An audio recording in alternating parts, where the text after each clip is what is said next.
Also, ich war, glaube ich, 14 Jahre alt.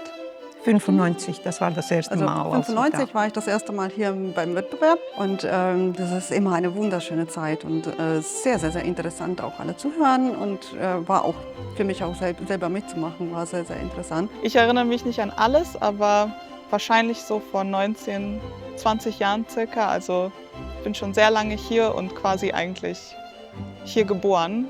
Das war das Jahr 2001. Absolut Neues für mich. Neuland und neue Erlebnisse. Ja, vor 23 Jahren.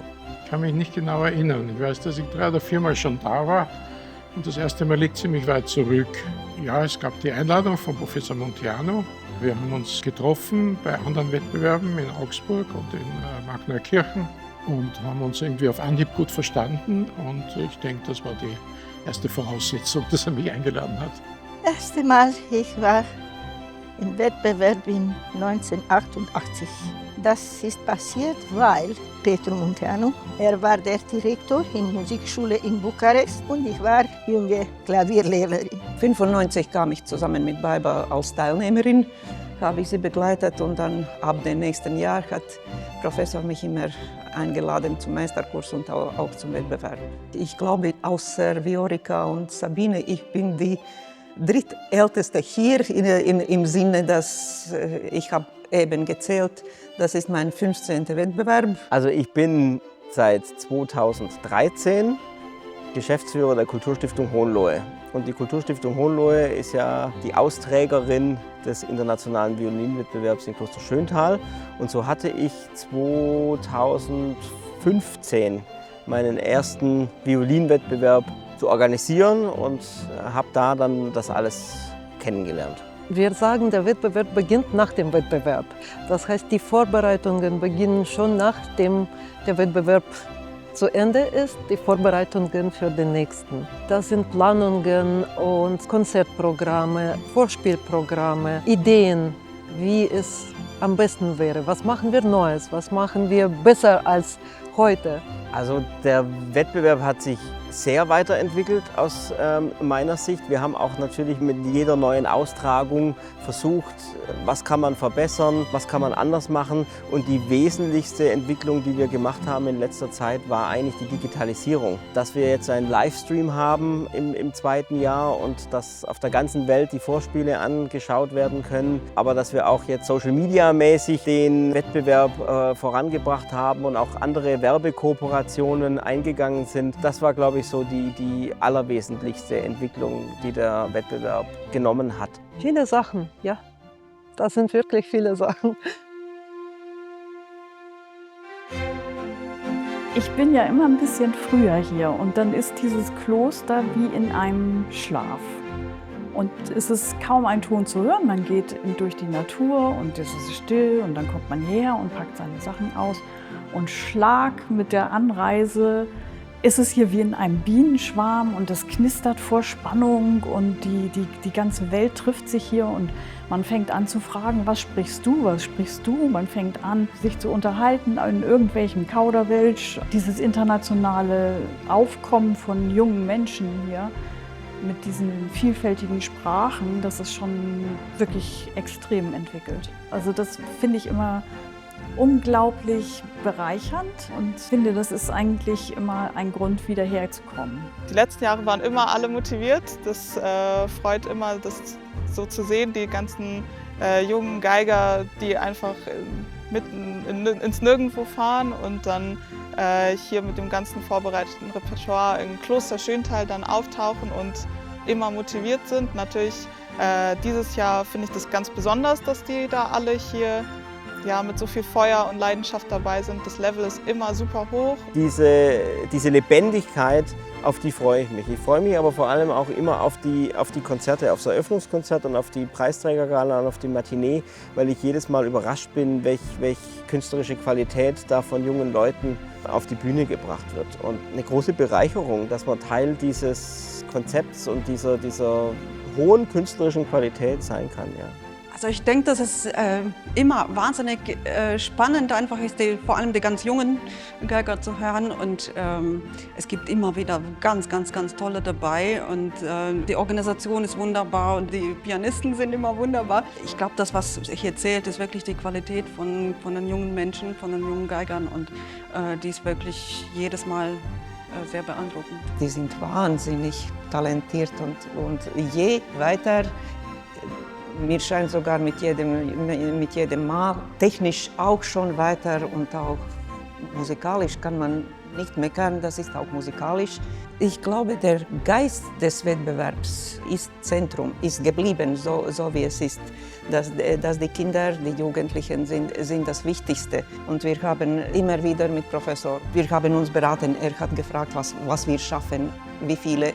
Und wir waren immer dafür, dass lieber mehr Kinder weiterlassen. Wir schaffen das schon irgendwie, aber für ein Kind bedeutet sehr viel. Trotz, ja, ich habe zweite Runde gespielt oder ja, ich hab ins Finale noch gespielt. Das ist sehr wichtig. Es gibt niemanden, der die Kinder besser begleiten kann wie meine Mama. Das ist einfach Wahnsinn und die gibt so viel und sie gibt einfach diese Sicherheit für die Kinder. Es gibt niemanden. Nach oder vor dem Vorspiel, das ist tatsächlich das Schönste. Und natürlich die Auftritte mit so viel Hingabe. Das ist die Stimmung. Also das ist eigentlich das Musikfest hier.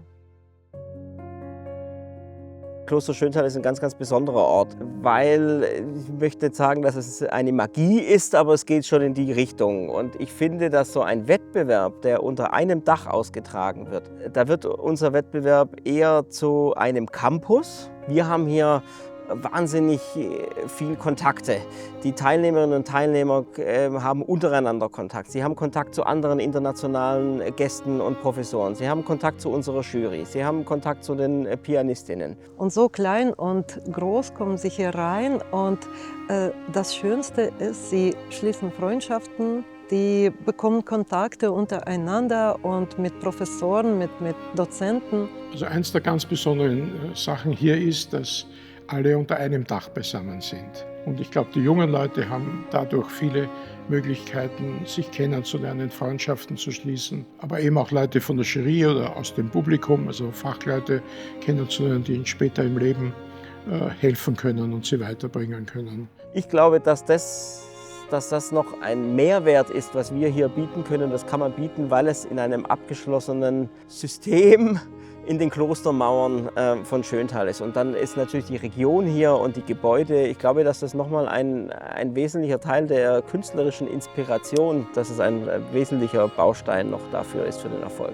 Aber ich bin sehr stolz und ich bedanke mich, weil nach so vielen Jahren, ich bin noch einmal hier.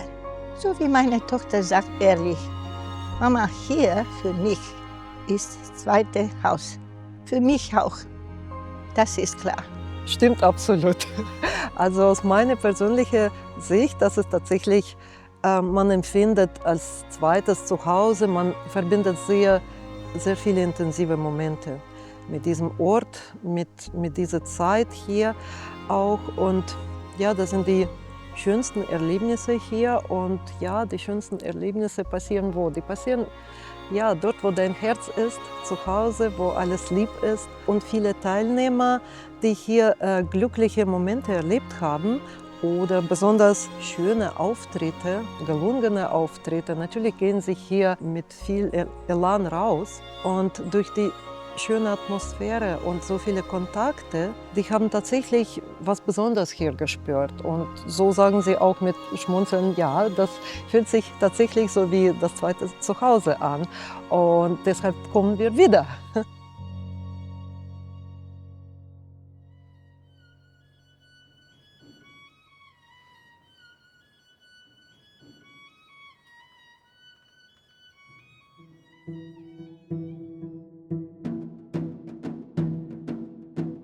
Tatsächlich jedes Jahr ist viel Aufregung, aber auch viel Freude dabei.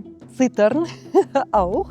Ich habe größtes Respekt vor von den Eltern und Familien und natürlich von den Spielenden, die sich hier mutig, absolut mutig präsentieren vor vielen Talenten, die hierher kommen mit so viel Interesse. Natürlich, es gibt hitzige Diskussionen, das ist bei jedem Wettbewerb so und jeder der Juroren bringt seine eigene Expertise dazu beim Wettbewerb. Deswegen sind wir immer froh, so tolle Professoren und Musiker hier da zu haben in der Jury.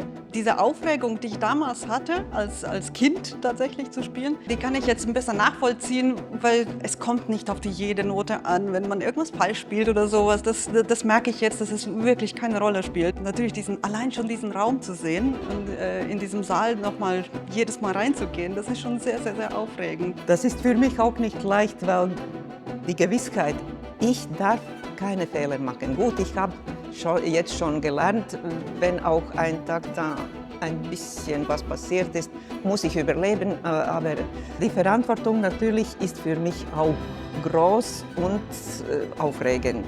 Aber gleichzeitig, ich kann nicht einfach so hinsetzen und spielen, so wie Begleitung. Ich muss mitleben, auch mit dem Stück, mit dem Kind oder mit Jugendlichen. Dieses Jahr, ich finde es viel besser und viel klar, auch für uns, für Juroren, wie sollen wir denken zu jedem Stück. So in unseren Reden zwischen Juroren, ich fühle, wir sind meistens die gleichen Prinzipien, weil es gibt Prinzipien für technisch, für stilistisch, muss sein. Ja, es gibt natürlich objektive Kriterien wie Technik, Musikalität, Verständnis. Ich glaube, ausschlaggebend ist dann doch etwas sehr Persönliches, das man nicht in Worte fassen kann, wo man das Gefühl hat, aha, hier ist ein junger Mensch, der könnte wirklich in seinem Metier, in seinem Beruf weit kommen. Natürlichkeit. Für mich ist das Allerwichtigste Natürlichkeit, die Musik im Vordergrund zu stellen und nicht sich selbst und nicht irgendwie sich selbst zu feiern. Das, was geschrieben ist in Musik, das wirklich rüberzubringen und einfach nur geradeaus zu spielen. Mit Persönlichkeit natürlich logischerweise. Wie viel Bühnenausdruck man hat, das ist das Allerwichtigste.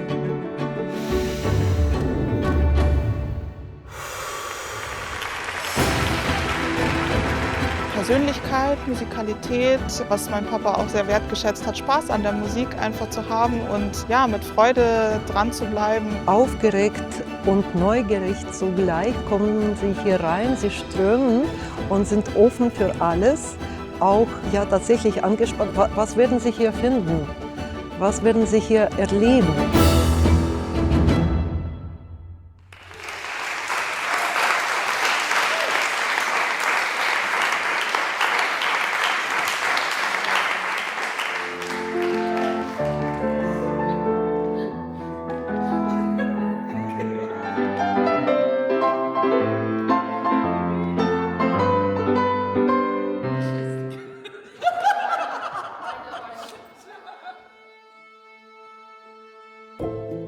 Es gibt in meinem Leben nur 3 Personen, wer ich sage, sind meine Freunde.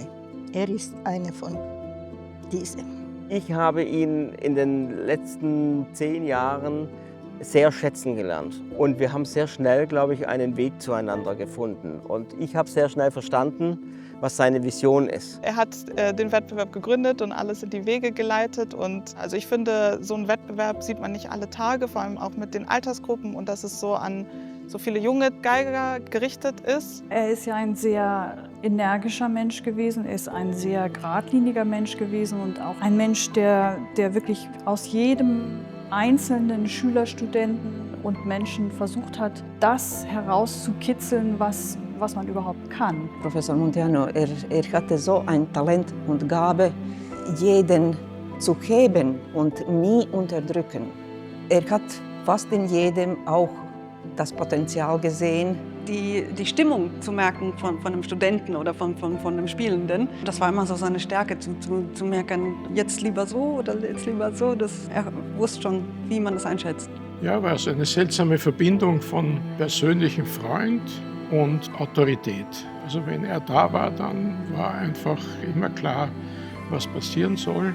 Er hatte natürlich auch dieses enorme Wissen über die Pädagogik und hat dadurch natürlich auch sozusagen die richtigen Leute eingeladen zu diesem Wettbewerb. Wenn Fragen aufkamen, hatte er natürlich immer eine Antwort parat.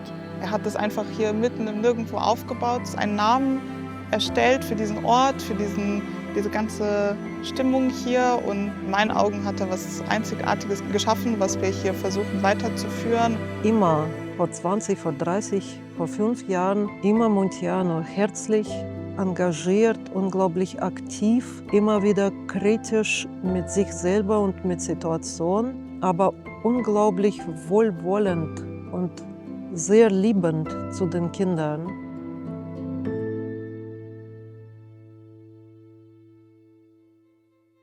Ich bin sehr aufgeregt und aufgewühlt. Verzeihung. Jetzt kommt ein bisschen pathetisch, Vater und Gründer ist nicht mehr da. Es kommt mir so seltsam und so komisch vor. Er stand hier immer und begrüßte. Nun, mein Lieber, bist du auch fort. Und wir machen weiter. Mein Mann sagte auch immer, nicht stehen bleiben, geht weiter, spielt weiter. Vor 9 Monaten wusste ich aber nicht mehr, wie es und ob es weitergehen könnte. Es war sehr dunkel. Es war keine Musik mehr. Mein großes Dankeswort gilt in erster Linie meiner Tochter Polina. Mein Licht und Hoffnung, die hat als Erste gesagt, wir dürfen nicht aufhören. Papa hätte das nicht gewollt.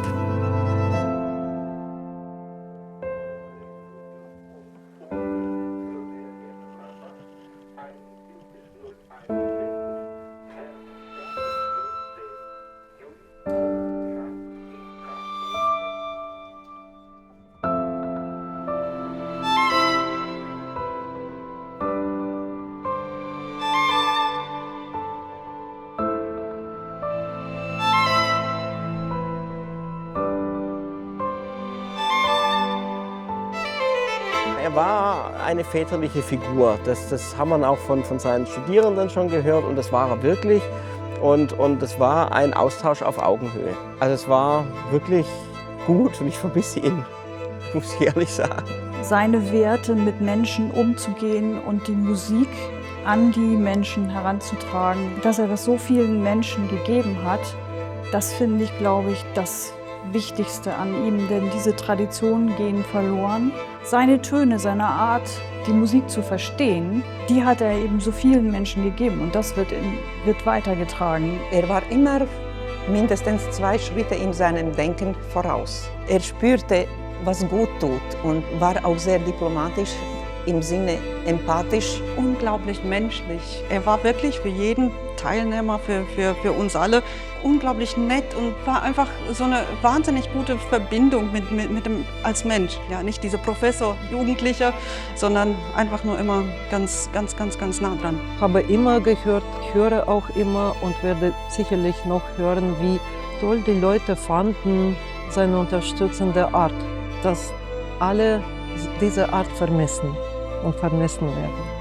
Er hat viele Werte vermittelt. Wenn man Musiker sein möchte und das in seinem Leben machen möchte, es muss sein Leben sein. Es sollte keine Bürde sein, es sollte Spaß machen, es sollte deine Art der Sprache werden. Und er hat alle auf die liebevollste Art und Weise unterrichtet, dass man damit aufwächst. Das ist nicht selbstverständlich und er war der beste Papa überhaupt. Würde ich gerne Ihnen viel berichten können, aber ich denke, wir sollen die Musik sprechen lassen. Der schöne Wort von Menuhin, die Musik spricht für sich selber, möchte ich gerne respektieren und möchte mich bedanken für Ihre Aufmerksamkeit.